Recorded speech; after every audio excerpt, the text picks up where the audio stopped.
예수께서 운명하시다. 오늘 예수님의 죽음에 대해서 함께 살펴보는 시간이 될 것 같습니다. 여러분들, 인생에 대해서 우리가 이렇게 살펴볼 때에 인생이 어떤 것인가에 대해서 여러 시각에서 많이 생각해 보게 될 수 있어요. 그래서 어떤 사람들은 인생은 마라톤이다. 오랫동안 뛰어야 되는 거니까 인생은 마라톤이다. 이런 얘기를 하기도 하고요. 인생은 치열한 전투다. 싸울 일들이 너무나 많으니까 해서 치열한 전투다. 이런 이야기들을 나누기도 합니다. 인생은 다른 측면에서 보면 이렇게도 이야기할 수 있는 것 같아요. 인생은 나의 능력이 부족할 때를 만나기 때문에 나를 대표할 누군가를 만나야 하는 장소이다. 조금 어렵다라고 생각하시면 제가 다시 한번 풀어서 말씀드릴게요. 인생은 내가 부족한 걸 깨달아가는 자리예요. 그렇기 때문에 내가 부족한 걸 깨달는 것만 가지고는 사실 못 살거든요. 너무 힘들어서. 그걸 깨닫기 때문에 나를 대표해 줄 누군가를 만나는 장소가 바로 인생입니다. 우리가 태어나면서 우리의 능력이 부족했잖아요. 그렇죠?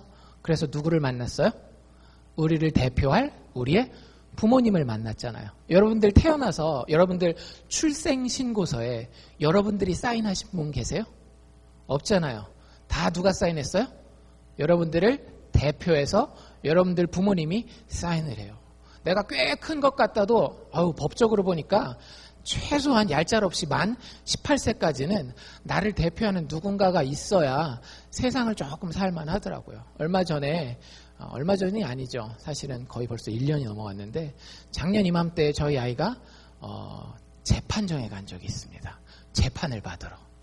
이유는 자동차 사고를 내서 퍼밋 받아가지고 열심히 연습하다가 받았더니 재판정으로 나오라 그러더라고요. 죄는 누가 졌어요? 저희 딸이 졌죠. 근데 거기 가서 사인하고 대표로 그 아이를 만나서 같이 옆에 서 있어야 되는 사람은 누구였는가 하면 그 아이를 법적으로 대표하는 저더라고요. 여러분들, 우리가 인생을 살아갈 때에 여러 부분에 있어서 능력의 부족함을 느낍니다. 그렇지 않나요? 돈을 버는 데 있어서도 내 능력이 좀 부족하다, 내 자본이 부족하다 이렇게 느끼시기도 하고요. 어떤 나의 실력이 부족하다 느끼시기도 하고요. 자녀를 키우는 데서도 굉장히 다른 사람들 다 애들 잘 키우고 거뜬하게 키우는 것 같은데 왜 이렇게 나는 힘든가, 이런 능력의 자녀를 키우는 데서의 능력의 부족함을 느끼기도 하고요. 특히 우리 이민사회 살아가잖아요. 언어라고 하는 측면에 딱 부딪히면 참, 저도 나름대로 영어를 열심히 공부했다라고 하지만 아직도 영어로 전화 받을 때는 가슴이 두근반 세근반 할 때가 많이 있습니다. 그런 어떤 부족함을 느낄 때가 있어요. 여러분들 그때마다 어떻게 하십니까? 그냥 확 숨어버려요?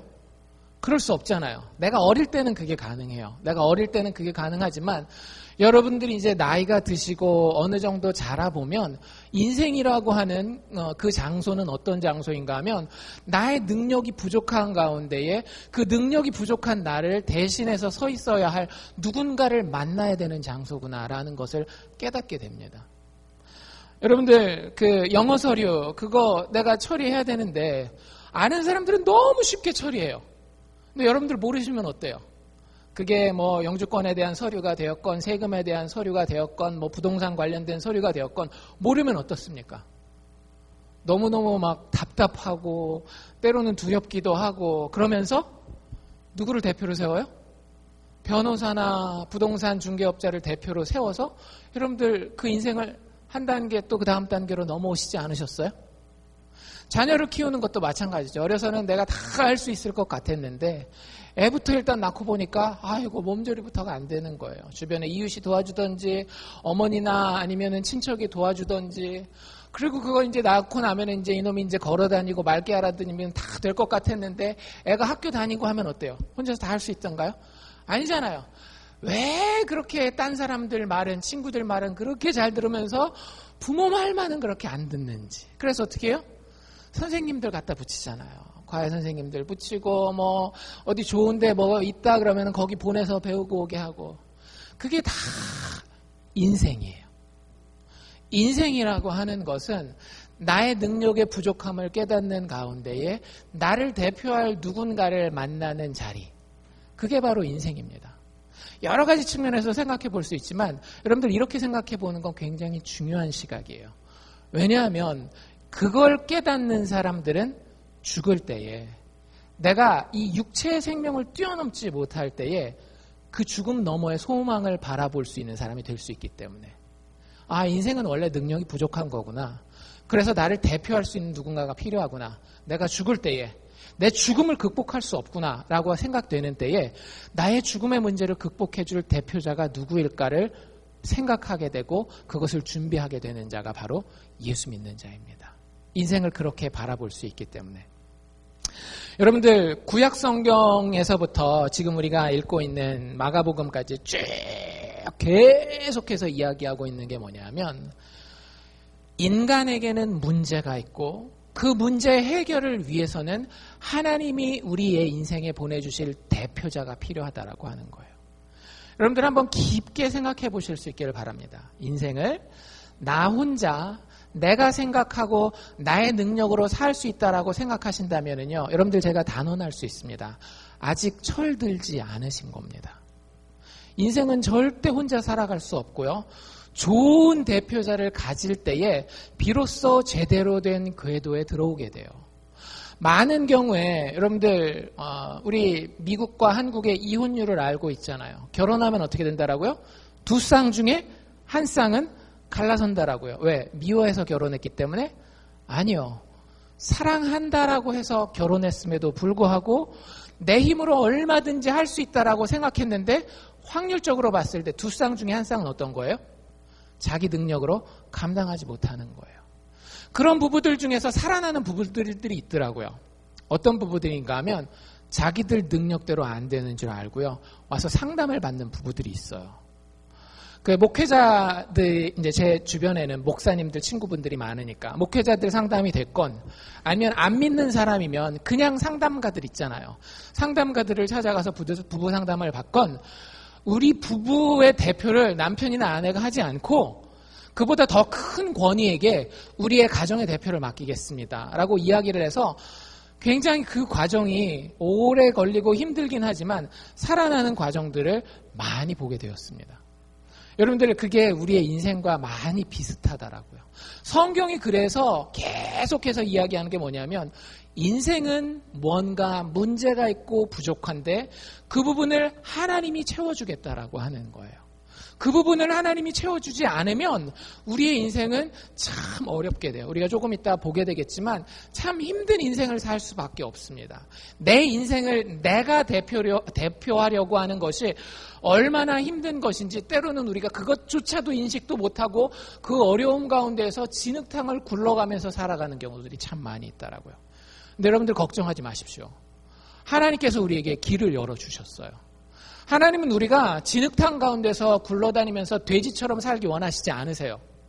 하나님은 우리가 하나님 앞에서 하나님의 존귀한 왕자와 공주들로 살기를 원하세요. 아니, 왕과 왕비들로, 왕과 여왕들로 살기를 원하셔요.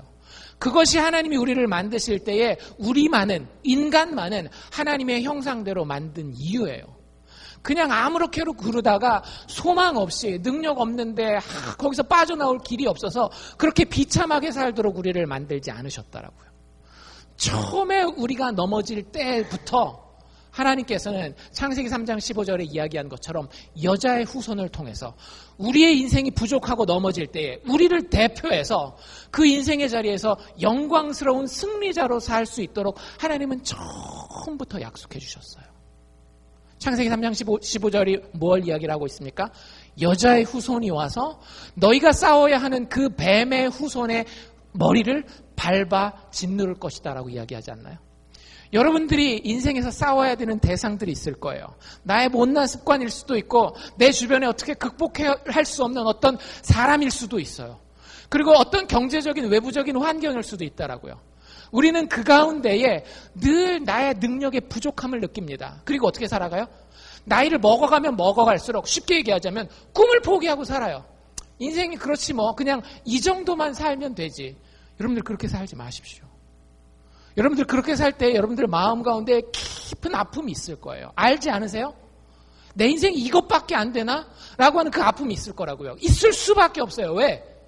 하나님은 우리에게 더 큰 것을 주셨기 때문에 이미. 그런데 그것이 우리의 능력으로 되지 않는다라는 거예요. 그래서 구약 성경의 모든 이야기는 뭐에 대해서 이야기하고 있는가 하면 그 대표자를 하나님이 보내주시겠다라는 거예요. 내가 네 인생을 대표할 수 있는 완벽한 대표자, 기름 부은 받은 자를 내가 보내주마. 메시아를 보내주마. 우리 신약성경 용어대로는 그리스도를 보내주마라고 계속 이야기한 것이 구약성경 전체의 이야기입니다.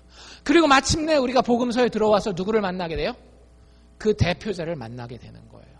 여러분들, 하나님이 어떤 신도 이 세상에, 여러분들 신화나 종교를 연구해 보십시오. 신이 우리와 똑같은 육체를 입고 이 땅에 태어난 신은 기독교의 예수 그리스도 말고는 없어요. 사실 하나님이 그러시지 않으셔도 됩니다. 그럴 필요가 없거든요. 우리 없다고 하나님한테 특별하게 뭐 티나거나 손해보는 거 아무것도 없어요. 오히려 우리 때문에 하나님은 손해를 보죠. 왜? 우리가 하나님의 자녀라 그러는, 이거 교회 다니는 사람들이 다 욕먹잖아요. 그게 다 뭐 하는 거예요? 하나님의 손해 끼치는 거란 말이죠. 그럼에도 불구하고 하나님이 이 땅에 우리의 육체를 입고 내려오셨다라고 하는 것은 무엇을 의미하는 건가 하면, 내가 너희들의 대표가 되어줄게. 너희들 육체를 가지고 사는 삶, 의지력도 부족하지, 능력도 부족하지, 잘 안 되잖아. 그런데 너희와 똑같은 육체를 내가 입고 내려갈게. 그게 바로 예수님이 이 땅에 사람의 몸을 입고 오신 의미예요. 그 이야기가 지금까지 계속 오는 겁니다. 너희의 대표자가 여기에 있어서 너희의 모든 어려움의 문제를 해결해 줄게라고 하는 것이 마가복음에 지금까지 온 것이었고, 오늘 십자가의 이 장면, 예수님의 죽으심이 그 이야기의 클라이막스, 참 가장 중요한 꼭대기를 우리에게 보여주고 있습니다. 여러분들, 우리가 가지고 있는 인간의 부족함, 이걸 성경은 다른 말로 죄라고 얘기를 하거든요. 죄는 참 어려운 문제예요. 우리에게 굉장히 심각한 문제입니다. 우리가 오늘 이 예수님이 십자가에 못 박힌 장면 여러 번 보셨죠, 그렇죠? 대충 간단하게 그래도 개요만 한번 얘기해 봅시다. 여러분들, 예수님이 이 세상에 살면서 죄를 범하셨어요, 안 범하셨어요? 죄를 하나도 범하지 않으셨어요. 그럼에도 불구하고 우리를 대표했기 때문에, 연약한 우리를 대표했기 때문에 본인이 감당하지도 않아도 되는 그 어려움과 불편함을 감당하고 있는 모습을 보게 됩니다. 성경의 기록대로 본다라고 한다면 우리가 읽은 바로 본문 앞에 예수님이 못 박히는데요. 아침 9시 정도에 못 박히게 돼요. 오늘 저희가 읽은 마가복음 본문에 보면 제6시라고 되어 있는데, 제6시는 12시, 낮 12시를 얘기를 하는 겁니다. 이제 곧 12시가 저희가 되잖아요. 곧 12시인데, 그러니까 그 전에, 3시간 전에, 오전 9시 정도에 예수님이 십자가에 못 박히게 돼요. 가시 면류관을 쓰고 피를 철철 흘리면서 손과 발이 십자가에 매달려서 그 못이 손과 발을 꿰뚫는 그런 어려움을 당하게 되고요. 그것뿐만 아니라 지나가는 사람들마다 뭐라고 욕하고 지나가는가 하면, 그분이 우리의 죄를 대신하여서 그 자리에 올라서 우리에게 영원한 소망을 선물로 주기 원했음에도 불구하고 그 뜻을 알아보는 것이 아니라 그 예수가 십자가에 달린 모습을 조롱하고 돌아다녀요. 야, 너 구원자라며, 너도 못 구원하면서 무슨 우리를 구원해. 그런 이야기들을 하면서 예수님 앞을 지나갑니다. 그리고 오늘 우리가 읽은 33절의 제6시, 낮 12시가 되는 거예요. 굉장히 독특한 장면입니다. 여러분들, 낮 12시가 하루 중에 가장 밝은 때입니까? 가장 어두운 때입니까? 가장 밝은 때예요. 그렇죠? 여러분들 지금 밖에 나가면 날씨가 환해가지고 햇빛을 쳐다보기도 힘들 정도로 빛이 환합니다. 그런데 33절에 우리가 읽은 데 보면 제6시가 되었는데 온 땅에 무엇이 임하였다? 환함이 임하였다? 아니에요. 뭐가 임하였다라고요? 어두움이, 흑암이 임하여서 제9시까지 계속되었다라고 이야기하고 있습니다. 어떤 사람들은, 성경을 믿지 않는 사람들은, 예수 그리스도를 하나님의 아들로 믿지 않는 사람들은 우연히 그럴 수도 있지 뭐. 여러분들, 해가 낮에 까매지는 경우 있나요, 없나요? 있죠. 언제 있어요? 개기일식, 이렇게 해가 있는데 해랑 지구 사이에 누가 끼어드는 거예요? 달이 이렇게 끼어들면 해가 그림자 져가지고 안 보이잖아요. 그거 일식이라 그러잖아요. 그래서 이거 일식이야. 그냥 우연히 일어난 일인데 예수님 이야기를 갖다가 이렇게 좀 더 극적으로 하느라고 우연히 그럴 수도 있지 뭐, 그렇게 얘기를 해요. 근데 여러분들, 개기일식이 지금 이 순간에 일어날 수가 없어요. 이건 하나님이 초자연적으로 일부러 자연적이 아니라 초자연적으로 이 해를 가리고 계시는 거예요. 빛의 근원을 막고 계시는 거예요. 어떻게 증명할 수 있는가 하면 여러분들 이게 금요일이잖아요. 예수님 돌아가신 게 금요일이거든요. 그 전날 밤에 예수님이 제자들과 뭐를 해요? 우리 그림도 유명하잖아요. 최후의 만찬을 합니다. 근데 그게 보통 식사가 아니에요. 성경에 보면 무슨 식사라고 얘기를 하고 있는가 하면 유월절 어린 양을 잡는 식사라고 얘기를 합니다. 근데 유월절은요, 여러분들 음력으로 세는 거거든요. 유월절이 목요일이거든요. 목요일 날 그 밤에 뜨는 달이 무슨 달인가 하면 보름달이에요. 춘분이 지나고 나서 첫 번째 보름달이 유월절을 지내는 그 날이거든요. 그러니까 그걸로 따진다면 여러분들 태양이 여기 있으면 달은 지금 지구와 태양 사이에 있는 게 아니라 어디 있는 거예요? 반대편에 있는 거예요. 그래야 태양이 달을 비춰서 풀문, 보름달을 보여주잖아요. 그러니까 과학적으로 지금 이 상황은 어두움이 일식을 통해서 어두움이 일어날 수 없는 상황입니다. 초자연적으로 하나님이 빛을 가리고 있음을 마가는 우리에게 이야기해주고자 하는 거예요. 왜 하나님은 예수님이 죽는 그 장면에 굳이 태양을 가리셨을까요? 생각해 보셨어요? 이유가 있어요. 지금 예수는 누구를 대표하는 거라고요? 우리를 대표하는 거라고요. 우리의 인생에 죄악이라고 하는 것이 어떤 것인지를 보여주기 위해서 태양을 가리고 그 가운데 3시간 동안 어두움이 내리게 하신 겁니다. 여러분들 낮 12시는 세상에서 가장 잘 보여야 되는 시간이에요. 그런데 해가 가려지는 순간 어떻게 될까요? 앞을 볼 수 없는 흑암이 그 십자가에 모여있는 사람들에게 체험됐었어요. 이게 바로 우리 인생이라고 하는 겁니다. 여러분들 인생 다 보시는 것 같죠? 내가 하는 사업 앞으로 탁탁탁 내가 100%는 못 알더라도 이 정도면은 이렇게 되겠지. 다 본다라고 생각해요. 우리는 다 뭐라고 생각해요? 낮 12시라고 생각합니다. 자녀를 키우는 것도 마찬가지예요. 내가 자녀한테 이 정도 해주면 1년 후에, 5년 후에, 10년 후에 자녀가 이렇게 되겠지. 다 본다라고 생각해요. 대낮 같은 낮 12시라고 생각해요. 가족관계도 마찬가지죠. 내 남편과 내 아내에게 내가 이렇게 하면 내 남편이 이렇게 될 것이고 내 아내가 이렇게 될 것이다라고 나는 대낮처럼 이 사람을 다 꿰뚫어 보고 있다라고 생각해요. 여러분들 진짜 인생이 그렇던가요? 나는 대낮처럼 보고 있다라고 생각하지만 어느 순간 뭘 경험하십니까? 내 인생을 뒤덮고 있는 캄캄한 흑암을 보고 있지 않습니까? 내가 생각하지 못했었던, 내가 전혀 보지 못했었던, 내가 어떻게 이렇게 못 보고 있었을까? 나 스스로에 대해서, 내 정신 상태에 대해서, 내 몸의 건강에 대해서, 내 자녀의 상황에 대해서, 내 가족의 상태에 대해서 내가 어떻게 이렇게 모르고 있을까? 어둠이 내 인생을 꽉 감싸고 있는 것을 깨닫는 경우들이 있습니다. 지금 십자가에 임한 대낮에 정오의 암흑이 그것을 우리에게 보여주고 있는 거예요. 여러분들 어둡다라고 하는 것은 단지 우리에게 불편함만 가져다 주는 게 아니에요. 태양빛이 없으면 여러분들이 어떻게 될지 한번 생각해 보셨어요? 태양이 없다. 태양이 딱 가려진다. 어떤 일이 벌어질까요? 진짜 가려진다라고 하면 개기 일식도요. 사실 태양이 다 가려지는 게 아니거든요. 그 빛의 광자가 그 달이 태양보다 작기 때문에 조금씩은 벗어나요. 근데 진짜 태양이 딱 가려지면 어떤 일이 벌어질까요? 과학자들에 의한다면 모든 생명체가 다 죽습니다. 과학자들이 뭐라고 이야기하는지는 너무 복잡하니까 그렇게 얘기하면 우리가 잘 못 알아들으니까 아주 쉬운 예를 들어드릴게요. 저희가 한 2달 전에 교회에서 청소를 했어요. 기억나세요? 어디 청소했는지? 오래간만에 전교인이 다 모여서 청소를 했습니다. 어디?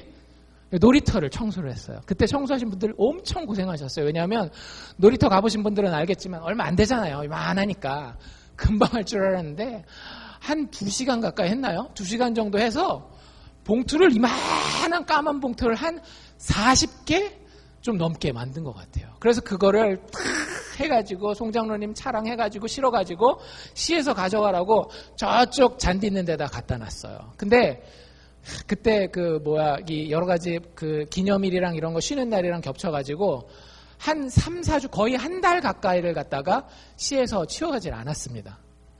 여러분들 그 결과를 집에 가시다가 이따 한번 보십시오.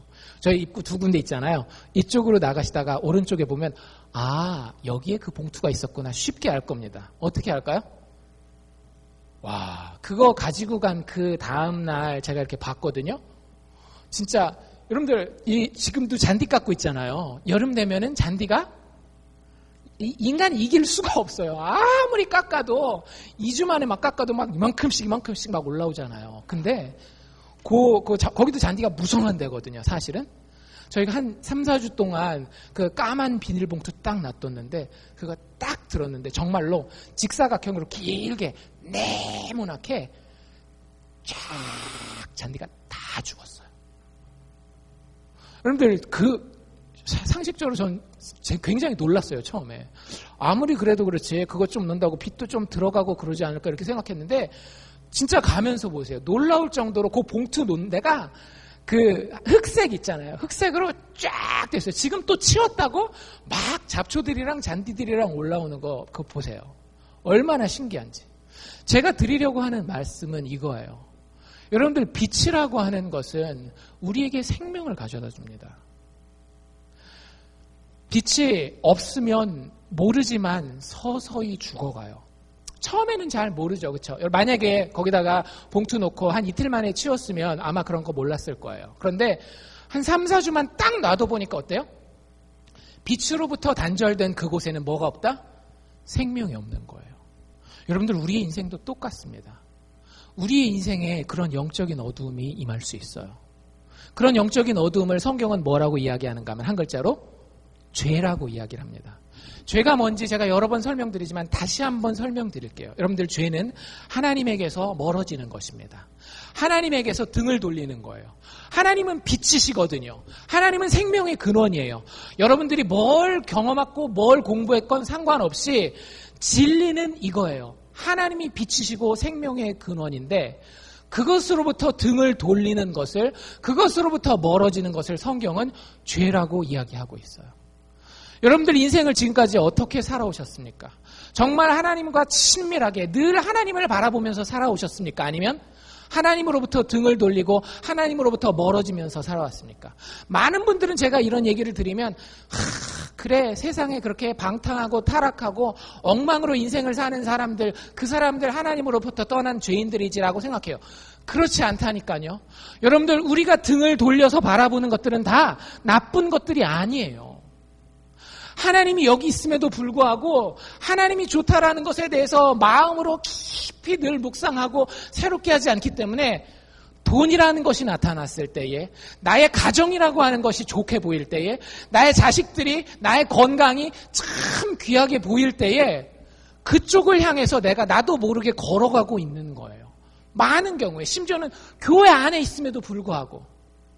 여러분들 처음에 그게 티가 날까요? 안 날까요? 티가 안 납니다. 예수 없어도 가정이 잘 굴러가는 것 같고요. 예수 없어도 사업이 잘 되는 것 같아요. 예수 없어도 내 친구들이 다 나랑 좋은 관계를 유지하는 것 같아요. 그런데 여러분 그렇지 않아요. 가장 쉬운 예를 들어드릴까요? 여러분들 지금 연세가 얼마나 되시는지 모르겠지만 여러분들 나이가 지금으로부터 20년, 30년이 지나서 70세, 80세가 되었다라고 해봅시다. 나이가 90이 되었다라고 해봅시다. 지금 여러분들 옆에 있는 친구들이 다 여러분들 옆에 있을까요? 그렇지 않아요. 여러 가지 이유가 있겠죠. 하나는 이제 죽어나간 친구도 있을 거예요. 근데 그거는 이해할 수 있어요. 어쩔 수 없는 거니까. 그런데 이런 친구들이 분명히 있을 겁니다. 내가 이제 더 이상 운전도 못하고 돈도 옛날만큼 벌지 못하고 말도 옛날만큼 잘 못하고 좀 이제는 이제 나이 드신 분들 보시면 알잖아요. 여러분들 어르신들 보면 존중하십시오. 왜? 그분들이 존경받을 만하고 안 받을 만하고가 문제가 아니라 그분들을 통해서 우리는 우리의 미래를 보기 때문에 그런 거예요. 나의 부족함과 연약함과 지금까지 인생에서 잃어버린 것 때문에 내 주변을 떠나는 친구들이 많을 거예요. 만약에 여러분들의 소망이, 여러분들의 빛의 근원이, 여러분들의 생명의 근원이 그 사람들에게 있었다라고 한다면 그 마지막은 어떨까요? 제가 가끔씩 그런 분들을 봐요. 나이가 굉장히 많고 친구들이 주변에 없는데 마음이 아주 독한 분들이 있죠. 나이가 한 8, 90이 됐는데 이렇게 쓴 뿌리가 있는 거예요. 사람들을 향해서. 서운함이 있고 막 사람들에 대해서 이렇게 좋은 마음으로 보지 않고 어떤 사람의 얘기를 하더라도 심지어는 자기 자녀들의 얘기를 하더라도 막 이 쓴뿌리가 있는 마음으로 얘기하는 분들이 있어요. 여러분들, 그분은 사실은 서서히 죽어가고 있는 겁니다. 마음에서부터. 마음만 죽어가고 있는 게 아니라 사실은 육체도 서서히 죽어가고 있는 거죠. 왜 그런 일이 벌어진다라고요? 빛 되신 하나님에게서 그의 인생을 돌렸기 때문에 그래요. 그분들 대부분 보면 인생을 열심히 산 사람들이에요. 가족을 위해서 헌신하고요. 자기 커리어를 위해서 열심히 뛰었던 분들 굉장히 많습니다. 근데 왜 인생의 마지막에 쓴뿌리를 가지고 서서히 죽어가는 그 삶을 살까요? 하나님으로부터 등을 돌렸기 때문에 그런 거예요. 여러분들, 진리는 내가 부인하더라도 변하지 않습니다. 그런데 진리는 이거예요. 빛은 하나님이십니다. 여러분도 아니고, 여러분들의 배우자도 아니고, 여러분들의 자녀도 아니고, 여러분들의 재산도 아니고, 여러분들의 경력도 아니고, 여러분들의 직장도 아니고, 빛은 오직 하나님 한 분이에요. 지금 예수님이 죄인들을 대표해서 십자가에 못 박히셨을 때에 어두움이 임했다라고 하는 것은 우리의 죄가 얼마나 심각한지를 보여주는 거예요. 생각해 보세요. 우리 인간들 같으면 어때요? 하나님 입장에서 예수님은 누구예요? 아들이잖아요. 그것도 하나밖에 없는 아들이에요. 그러면 여러분들 어떤 마음이 들겠어요? 부모의 인지상정이.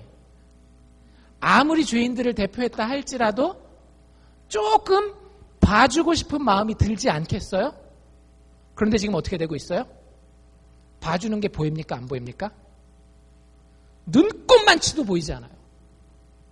하나님 앞에 죄라고 하는 문제가, 우리가 하나님으로부터 돌아섰다라고 하는 이 문제가 얼마나 심각한지를 보여주는 겁니다. 인생에 뭐가 여러분들한테 정말 지금 심각하십니까? 내 자존심? 나의 성공? 아니에요. 여러분들 인생에서 제일 중요한 건 내가 지금 하나님을 향하고 있느냐, 하나님을 등지고 있느냐라고 하는 거예요. 심지어는 하나님의 아들이라 할지라도 인간의 죄를 대신 지고 십자가에 올라갔을 때 하나님은 본인의 얼굴을 돌려버리시고 그 십자가 가운데 어둠이 임하게 하셨다라고요. 여러분들 이것에 대해서 진지하게 생각해 보셔야 합니다. 여러분들 목사로서 전 여러분들이 축복받기를 원해요. 자녀의 축복을 받기를 원합니다. 물질의 축복을 받기를 원합니다. 건강의 축복을 받기를 원합니다. 그런데 그것이 우리에게 오는 길은 하나예요. 하나님 없는 길은 그 길이 아니라고요. 하나님을 바라보고 가는 길만이 우리가 물질적 축복이 됐건 자식의 축복이 되었건 건강의 축복이 되었건 궁극적으로 그것을 생명으로 누릴 수 있게 하는 길이라고 하는 거죠. 십자가의 어두움은 그걸 보여주고 있어요. 여러분들 우리가 참 약합니다. 우리가 어두움 가운데 있다라는 걸 대부분의 사람들은 언제 깨닫는가 하면 더 이상 돌이킬 수 없을 때 깨닫는 경우가 너무나 많아요. 엊그제 그 아틀란타 조지아를 완전히 다 뒤집어놓은, 활짝 다 뒤집어놓은 사건이 하나 있었어요. 어제 그 목자들 모임할 때는 제가 잠깐 말씀드렸는데, 그 재판정에서 찍힌 사진 하나 때문이었습니다. 재판정에서 사진을 찍었는데 죄수복을 입고 이제 쭉 앉아 있을 거 아니에요. 재판 받을 사람들이.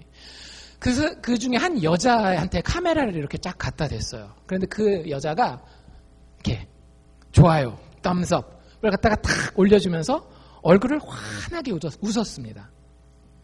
이게 모든 사람들을 경악해 했어요.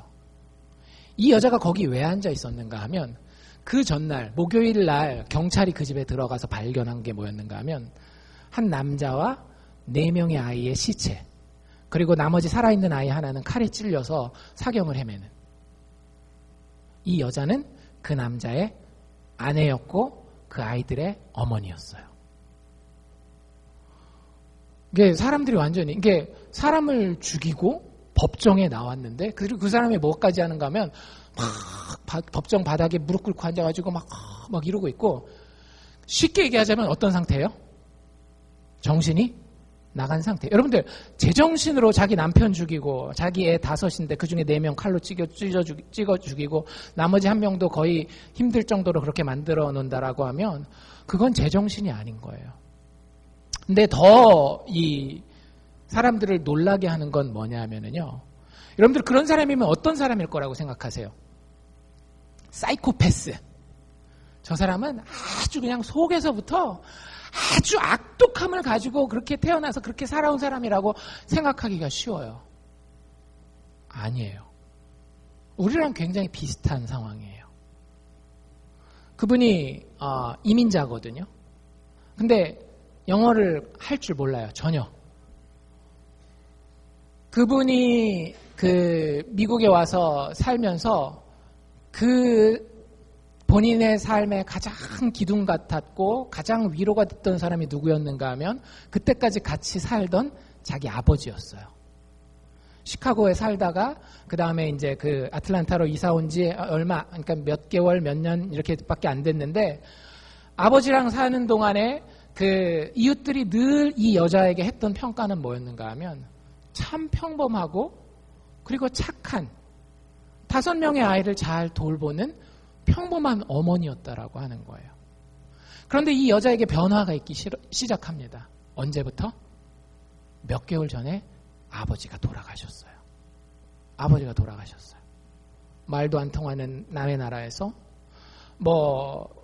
할 수 있는 것도 없었겠죠. 게다가 기둥같이 생각했었던 자기 인생이 아마 환한 빛이었을 거예요. 그런데 그 빛이 진 거예요.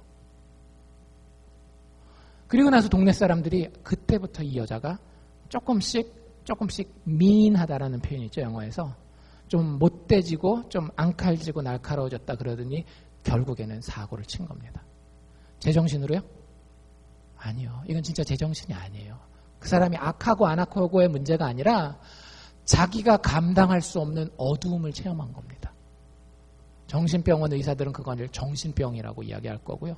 무당들은 그걸 귀신 들렸다라고 이야기를 하겠지만 좀 더 영적으로 정확하게 얘기한다라고 하면 그 사람의 인생에 빛이 사라진 거예요. 여러분들, 우리도 언제 우리의 인생의 순간에서 빛이 사라진 상황을 발견하게 될런지 모릅니다. 십자가는 그 사건을 우리에게 보여주고 있어요. 그 상황을, 우리의 상황을 우리에게 극명하게 보여주고 있는 거예요. 너희의 상황이 어떤 상황인지 깨달으면 좋겠다. 하나님의 아들이라 할지라도 죄인을 대표했을 때는 그 어둠의 대상이 될 수밖에 없다라는 거. 그리고 예수님이 십자가에서 한마디 외치시죠. 뭐라고 외치셨어요? 엘리, 엘리, 라마, 사박다니. 무슨 뜻이에요? 엘리, 나의 하나님. 엘리, 나의 하나님. 라마, why, 왜, 어찌하여 사박다니, 나를 버리셨나이까. 나의 하나님, 나의 하나님, 어찌하여 나를 버리셨나이까. 예수님이 십자가에서 외치신 그 말씀. 여러분들, 예수님과 하나님 아버지의 관계는 끊어질 수 없는 관계입니다.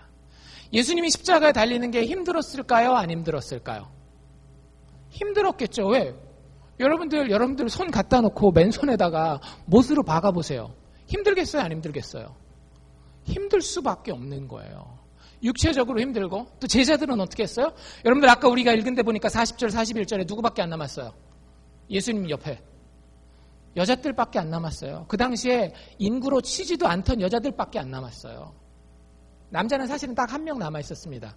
요한 하나 남아있었어요. 요한. 그 잘났다라고 하는 베드로도 주는 그리스도이십니다. 뭐라 해도 다 배신하고 예수님을 떠나고 예수님 혼자 있었어요. 얼마나 육체적으로 힘들었을 것이며 얼마나 심적으로 힘들었을 거예요.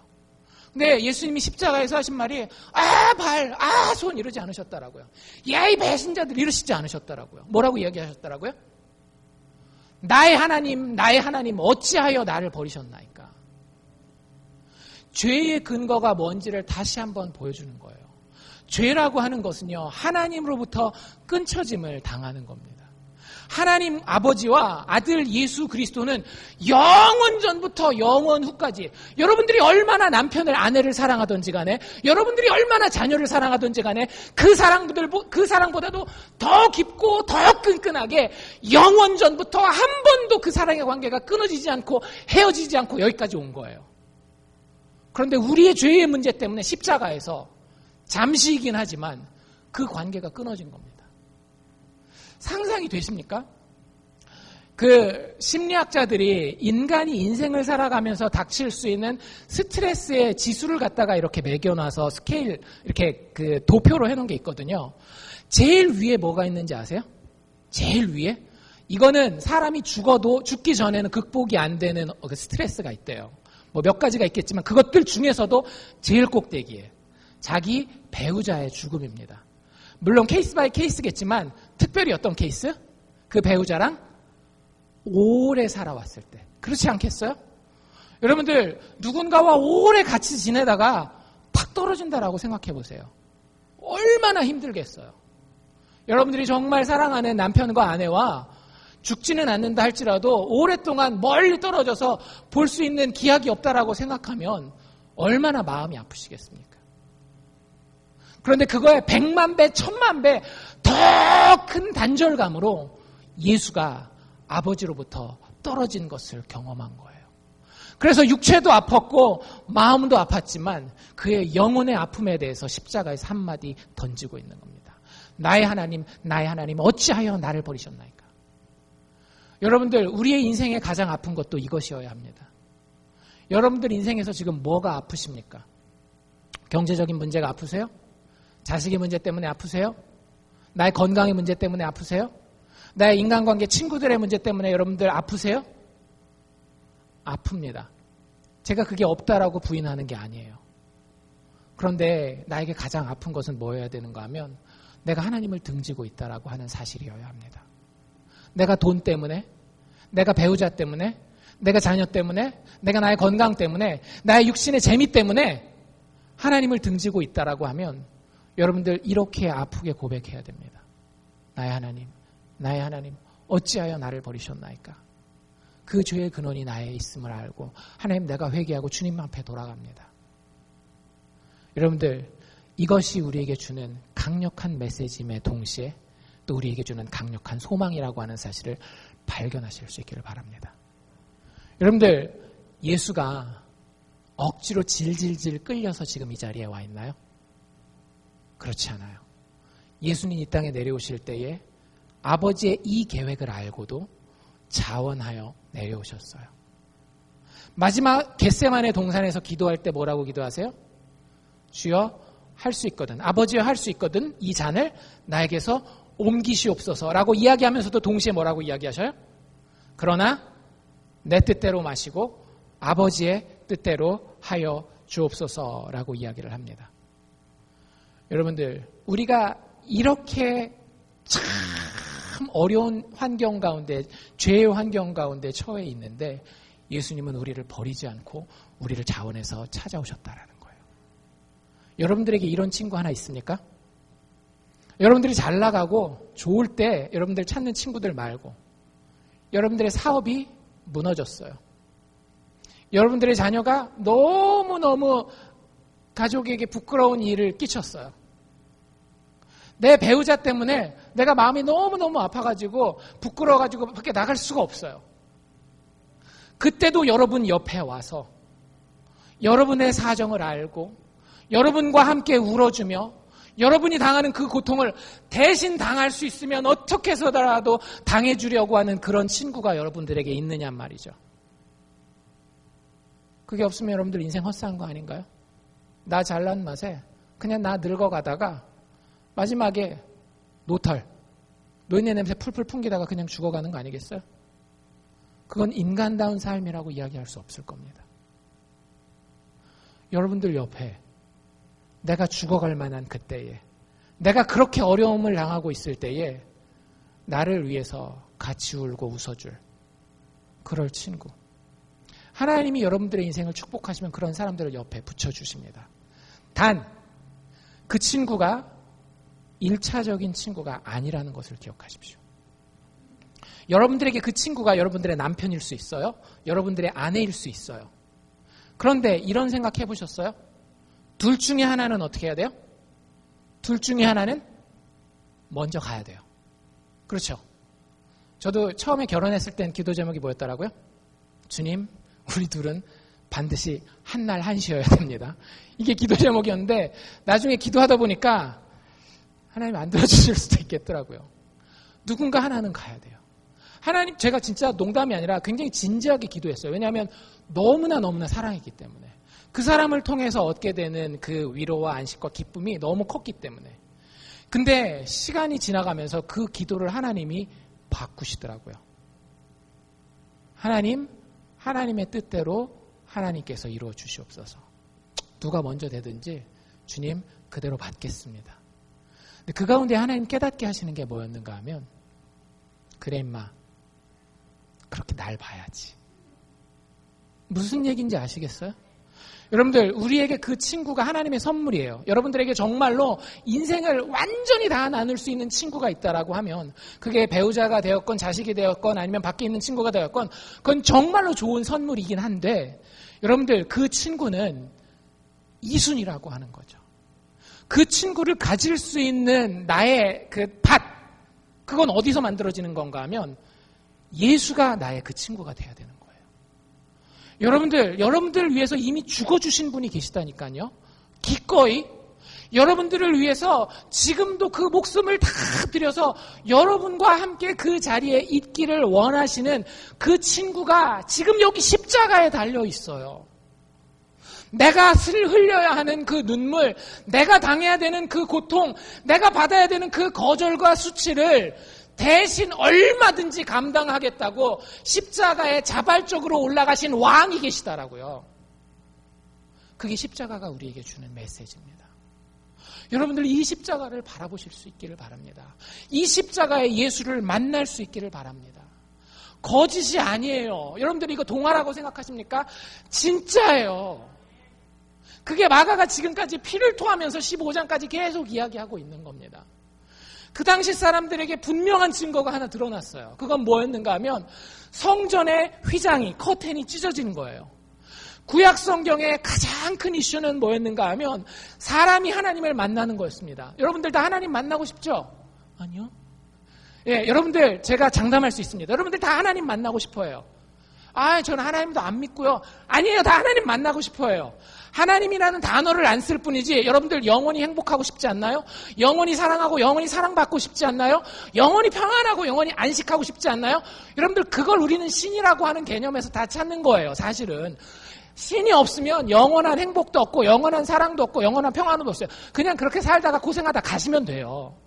근데 인생이 그렇게 살 수 없잖아요. 인생은 신을 만나고 싶어 해요. 그래서 구약 백성들도 부단히 신을 만나고 싶어 했는데 신을 만나보니까 어떻게 되는 거예요? 다 퍽퍽 죽어나가는 거예요. 구약 성경에 보면 하나님을 만난 자들이, 하나님의 법궤에 손댄 자들이 막 죽어가는 이야기가 그런 겁니다. 왜? 우리가 그것을 바람에도 불구하고 그것을 바랄 수 있을 만한 자격이 안 되기 때문에. 1년에 한 번 딱 세상에서 가장 거룩한 백성 이스라엘, 그 중에서 가장 거룩한 사람 대제사장이 가장 거룩한 날 대속죄일에 그냥도 못 들어가고 자기 몸을 다 깨끗이 일주일 넘게 준비하고 자기를 위해서, 백성을 위해서 죄 없는 흠 없는 짐승의 깨끗한 피를 철철 흘리고 나서야 1년에 딱 한 번 그 커튼을 열고 하나님 앞에 들어가서 신을 만날 수 있었던 거예요. 1년에 한 번. 근데 그것도 다 그림자였던 거죠. 여러분들, 우리 인생도 그렇게 신을 만나고 싶어 합니다. 쉽게 얘기하자면 여러분들, 그 로또 터지기 원하는 것도 사실은 신을 만나기 원하는 거예요. 여러분들, 로또 터지면 백만금이 생기죠? 요한계시록에 보면 뭐라고 돼 있어요? 천국에 가면 황금길과 진주문이 막 있다래잖아요. 그러니까 신을 만나는 거예요, 신을. 근데 문제는 뭐냐 하면 신을 만날 수 있는 길이 우리에게 막혀 있다라고 하는 거죠. 그런데 우리를 대표해서 예수께서 십자가에서 죽으셨을 때 어떤 일이 벌어졌다라고요? 우리와 하나님을 가로막고 있었던 그 커튼이 위로부터 밑에까지 둘로 쫙 찢어졌다라는 거예요.